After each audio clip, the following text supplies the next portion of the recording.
Hello and welcome back. My name is Tony, and in this video, while walking down the halls of eternity, I wanted to talk to you about the reason of worry, fear, and even panic for many people around the world.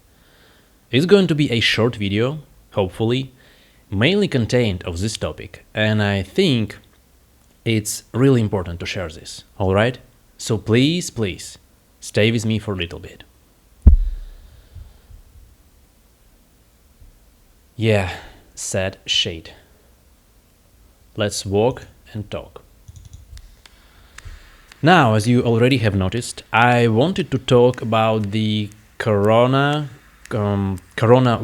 and I cannot even pronounce this thing correctly, because honestly, in my head, it sounds rather like coronavirus, like some old dinosaurs that should already be dead.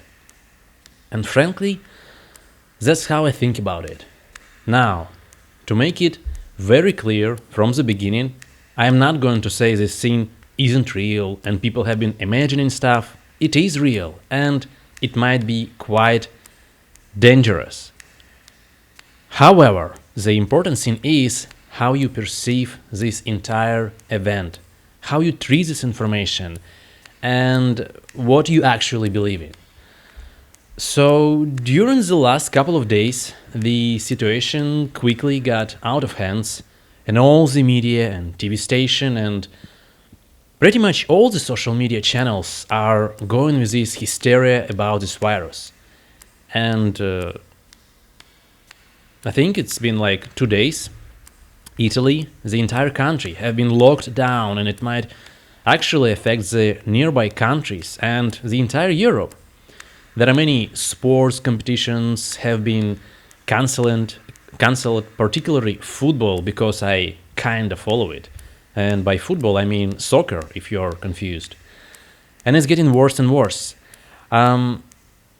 Actually, in Spain now, one basketball player from Real Madrid contacted this coronavirus, and because of that, the football team of Real Madrid now on quarantine, and the La Liga, its Spanish football league, has been cancelled for 2 weeks from now on. I have friends and family in Spain, and thankfully it's been more quiet. By the way, more quiet, I mean, till this day. But who knows what will happen next, right? So, why it like this? What's actually going on? Are we close to apocalypse yet? Yeah, actually turn the music off, because it would just sound more dramatic while it isn't. You could hear it. Anyway, now let's just think about it. If this virus had been treated quietly and differently, and people focusing on curing the disease instead of being busy on spreading the panic, the entire attitude would have been much more healthier. I don't know if it's a man-made virus and why all the dangerous things now coming out of China, such wise, knowledgeable country which have been a symbol for health for years and centuries even. I don't know that. But let's think the benefits of spreading the fear around the world. It's been beneficial for economics, for pharmaceutical companies, because people now buying more and more medical drugs. People are stockpiling like crazy and buying lots of things they most likely would not need. It's as if there is a zombie apocalypse approaching. Really. Many people now are in fear. They feel weak, they feel less powerful, they feel down.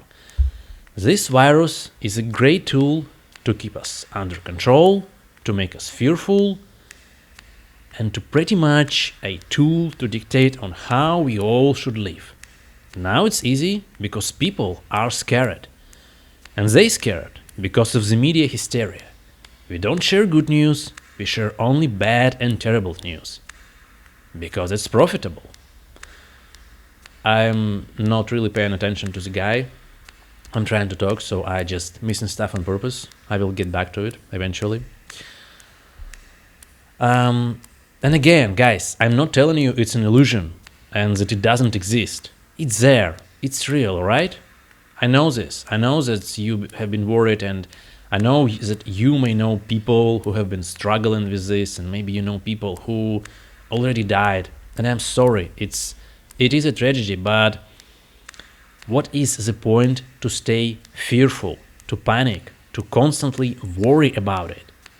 It will get you nowhere. You won't become healthy, you won't get better, and what you will do is to worry yourself to illness.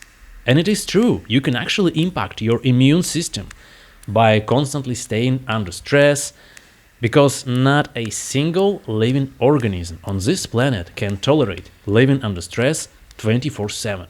Your immune system will eventually shut down and you will feel worse. It's actually science proved, and it's quantum physics. And if you don't believe me, Google it. We should be very, very mindful of what to believe in.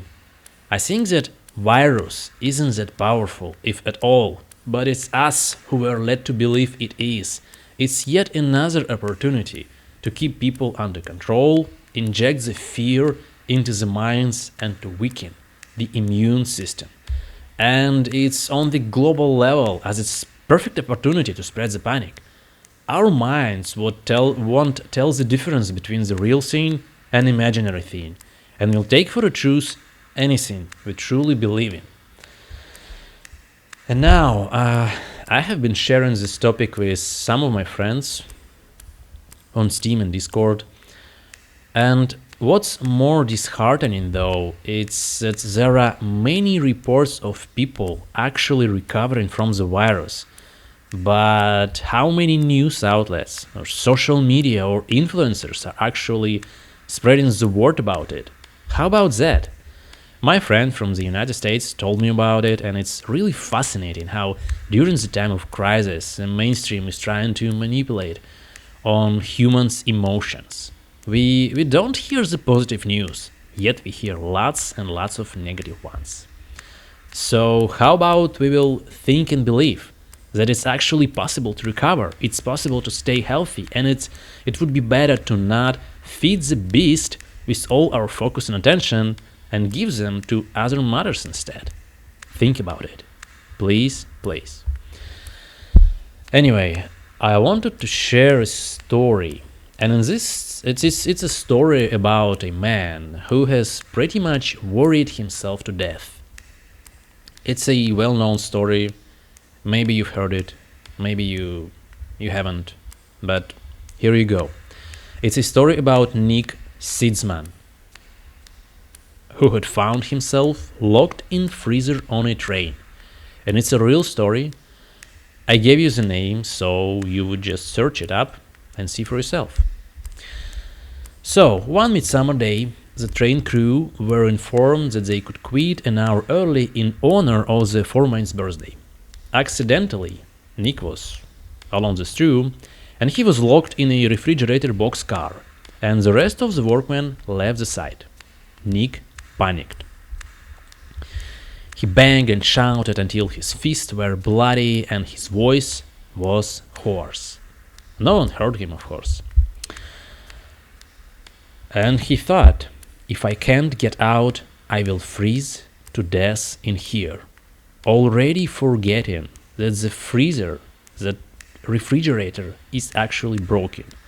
It wasn't even plugged to the electricity, but he forgot it because he panicked. So, while being inside, wanting to let his wife and family know exactly what had happened to him, Nick found a knife there and began to etch words on the wooden floor. He wrote, "It's so cold, my body is getting numb.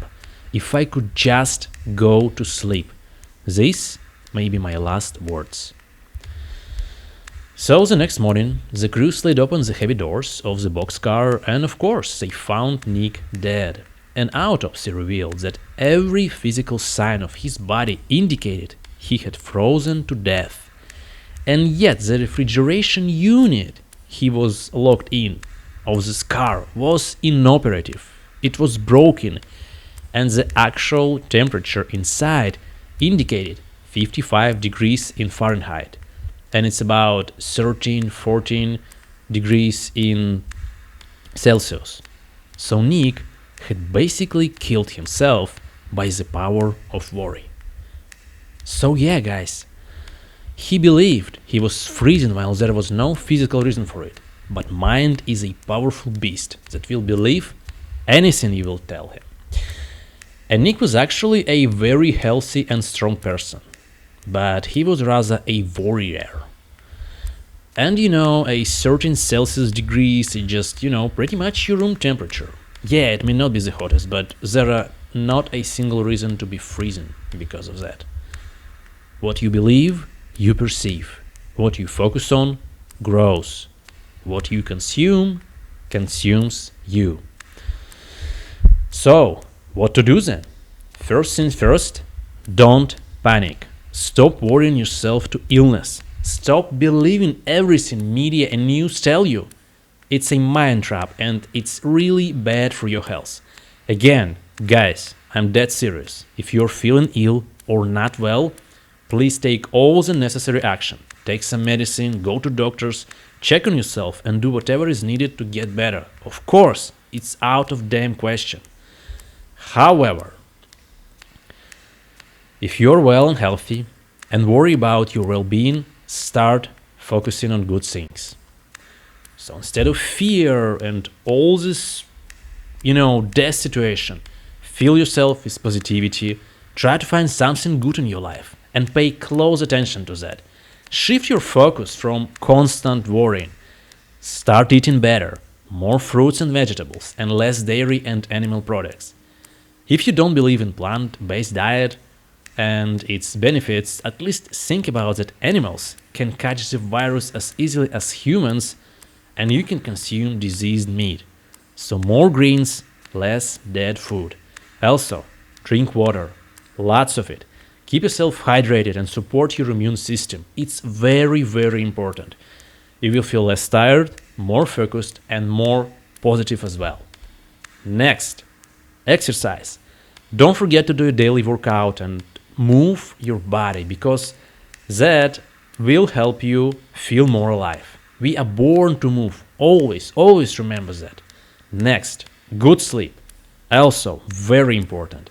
Get as much sleep time as needed since all the critical processes takes time during your sleep time. You actually lose your weight while you sleep and all the restoration activities are happening when you've guessed it right, when you are asleep.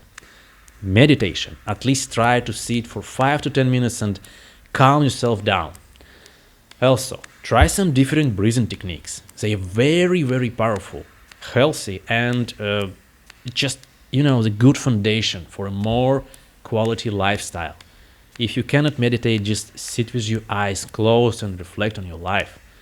I promise you, you might be surprised with results. Next, find some activities you enjoy. Excuse me. Your hobbies, or maybe some passionate things you love doing, like painting, reading, writing, making YouTube videos, anything to keep your mind occupied and thinking about good stuff. It's also very, very important. Last thing, if that's possible, spend your time in nature. I know it's tricky, as many of us told to stay at homes indoor, but if possible, get outside and spend some time in nature. And is it a horse head? Yeah, speaking of horse, if you have any pet, yeah, let's pick it up. I'm sorry to interrupt, but the head of a horse. Finally, another face to look at. Okay, back to my speech. I think it was a sign actually. If you have a pet like a cat or dog or even a hamster, spend time with them, pet them, give them a hug, stay around. Animals are wonderful healers and they will raise your energy and vibrations. They're like people, but less toxic and more positive. Also, expect and anticipate better things instead of worse. Just be mindful, be present and aware. Remind yourself that you are powerful and you are healthy, and that you can control what you believe in, that you are responsible for your reaction towards anything in your life. Guys, all of you are wonderful and magnificent beings, and I believe in you, and you should do too. I want to end with a quote from my good friend Charlotte, who gifted me this game, and that quote which summarizes my little talk perfectly. So, the quote: "If anything, I hope people will take away from all this that there are more important matters than the continuous grinding of the societal machine, and that we won't all suddenly die if we take it, coronavirus, a bit easier." Yes, we won't all suddenly die if we take it a bit easier. Ain't it the truth, guys? Yeah, I think it is. And that's it. Thank you all for time and attention, for listening to me. I love you all, guys. And please, please, stay aware, healthy, and take care about your body, mind, and soul. Until next time, my friends, stay awesome. Bye bye.